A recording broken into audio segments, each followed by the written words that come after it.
এই ভিডিওতে আমরা পশ্চিমবঙ্গের পঞ্চায়েতি রাজ সম্পর্কে পড়ছি।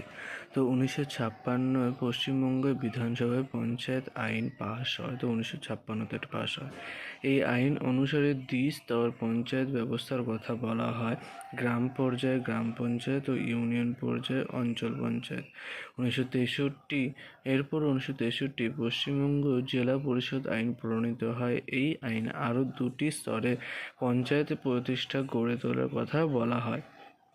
এই দুটি স্তর হলো ব্লক পর্যায়ে আঞ্চলিক পরিষদ ও জেলা পর্যায়ে জেলা পরিষদ। সুতরাং 1956 এবং 63 সালে আইনের মাধ্যমে পশ্চিমবঙ্গের 4 স্তর বিশিষ্ট পঞ্চায়েত ব্যবস্থা প্রবর্তন করা হয়। এই 4 স্তর পঞ্চায়েত প্রতিষ্ঠান হলো জেলা পরিষদ, আঞ্চলিক পরিষদ, অঞ্চল পঞ্চায়েত এবং গ্রাম পঞ্চায়েত।